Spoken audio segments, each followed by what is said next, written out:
Peristiwa besar pada hari pertama kedatangan Tuhan kedua. Peristiwa-peristiwa berikut akan memulai kedatangan kedua Yesus Kristus. Akhir dunia dibicarakan dalam Matius 24 ayat 3 adalah sama seperti yang disebutkan di dalam Matius 13 ayat 37 sampai 42, 49 sampai 50, dan itu dalam arti yang sesungguhnya berarti akhir dari zaman ini di mana kita sekarang hidup. Peristiwa itu adalah yang pertama, pertempuran satu hari di Harmagedon. Zakaria 14 ayat 1 sampai 15, Matius 24 ayat 29 sampai 31, 2 Tesalonika 1 ayat 7 sampai 10, Yudas 14 sampai 15, Wahyu 16 ayat 13 sampai 16, 19 ayat 11 sampai 21, Joel 2 ayat 1, 3 ayat 25, Yesaya 64 ayat 1 sampai 5, 65 ayat 1 sampai 4, Yehezkiel 38 sampai 39. Yang kedua, binatang buas dan burung nazar berkerumun makan bangkai manusia pada pertempuran itu. Matius 24 ayat 27 sampai 28, Lukas 17 ayat 34 sampai 37, Wahyu 19 ayat 17 sampai 21, Yehezkiel 39 ayat 4, 17 sampai 21, Ayub 39 ayat 27 sampai 30. Satu gejala alam yang aneh terjadi di sekitar Harmagedon saat ini, di mana terjadi surplus perkembangbiakan burung buas atau pemakan bangkai atau vultures. Secara normal burung ini bertelur 1 butir per tahun, tetapi kini 4 kali per tahun 4 butir juga sedang diternakkan domba merah untuk korban sebagai persiapan bila bait Allah akan dibangun kembali. Yang ketiga, kemunculan Tuhan Yesus secara tiba-tiba datang ke bumi. Matius 24 ayat 30, Wahyu 1 ayat 7. Yang keempat, Yesus datang dalam kekuasaan dan kemuliaannya yang dahsyat. Matius 16 ayat 27, 24 ayat 30, 25 ayat 31, 2 Tesalonika 1 ayat 7 sampai 10. Yang kelima, Yesus akan benar-benar datang secara jasmani, menjejakkan kakinya di Bukit Zaitun. Zakaria 14 ayat 1 sampai 5, Yehezkiel 38 ayat sampai 39,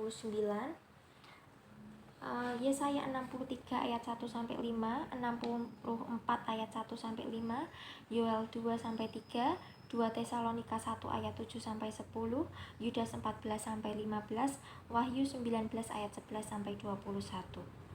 Yang keenam, perubahan-perubahan besar akan terjadi di permukaan bumi. Yesaya 35, Yehezkiel 38 ayat 20, Zakaria 14 ayat 5, 10, Wahyu 16 ayat 17, 21, 18 ayat 1 sampai 24. Yang ketujuh, antikris dan nabi palsu akan dibunuh dan dilemparkan ke dalam lautan api untuk selama-lamanya.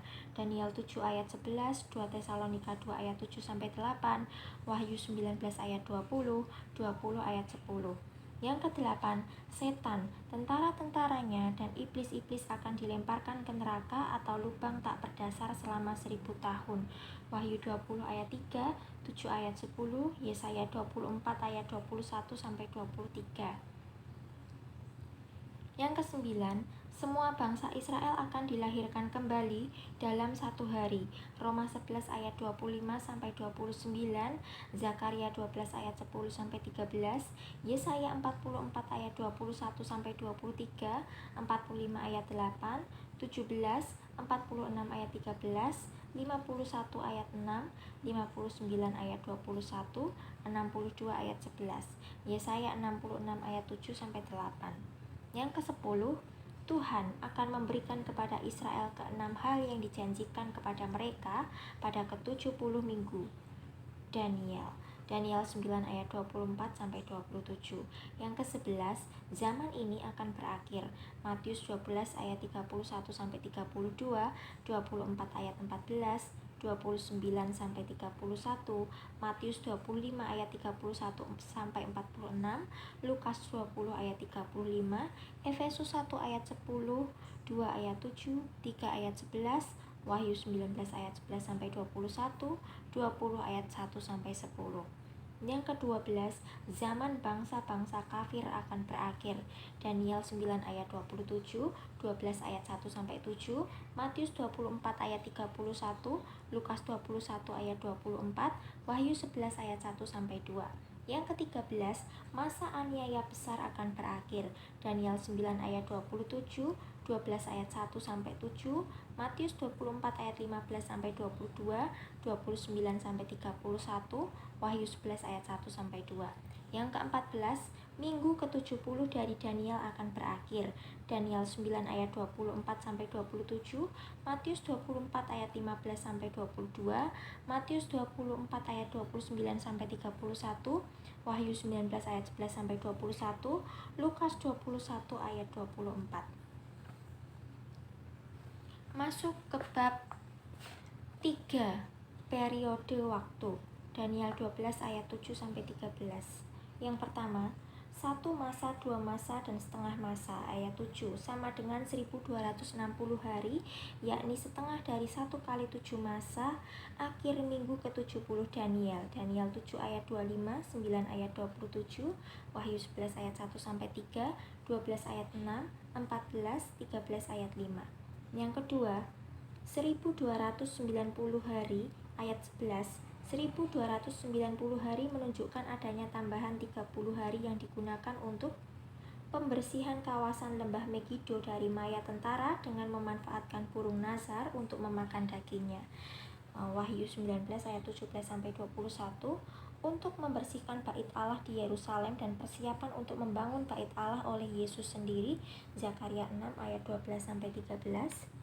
Jumlah 1335 hari dari ayat 12. 1335 hari bertambah 45 hari dari jumlah 1290 hari dan seluruhnya berjumlah 75 hari sejak pembinasa keji berkuasa sampai pada proklamasi nyata dari kerajaan Tuhan dan Yesus di bumi. Di dalam 75 hari itu terjadi peristiwa persiapan untuk mendahului proklamasi yang nyata dan persiapan untuk memasuki kerajaan 1000 tahun damai. Kemudian penyatuan total dari seluruh Israel. Matius 24 ayat 31-46, Daniel 7 ayat 9-14.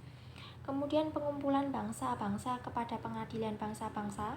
Matius 24 ayat 31-46, Daniel 7 ayat 9-14. Diberkatilah orang-orang di dalam dunia yang masih hidup melalui pertempuran Harmagedon dan luput dari maut pada waktu pengadilan bangsa-bangsa, dan mereka diizinkan untuk memasuki kerajaan 1000 tahun damai.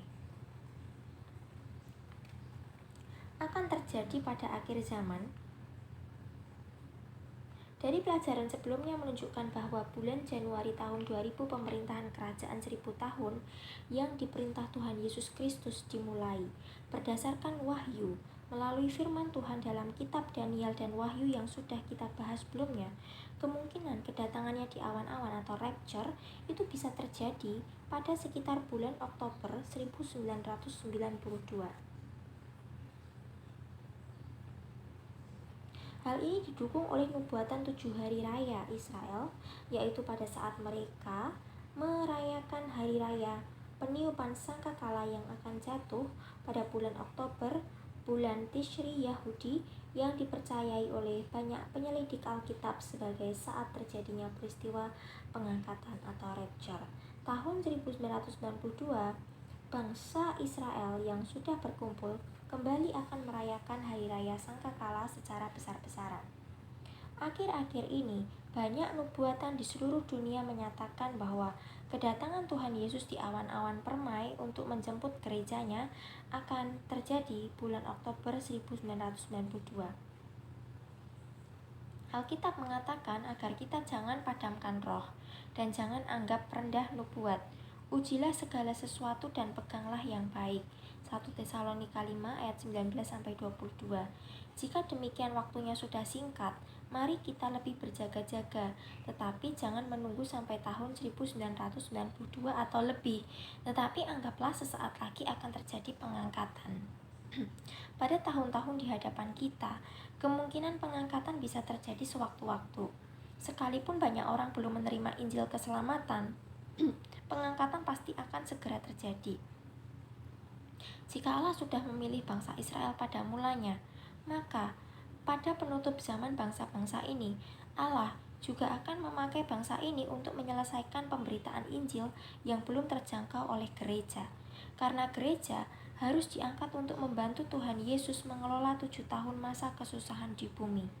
Ini saatnya kita berjaga-jaga dan berjuang mengejar mahkota dengan mempersembahkan hidup kita untuk melayani Tuhan Yesus melalui hidup kita, baik melalui studi, pekerjaan, dan kegiatan lainnya.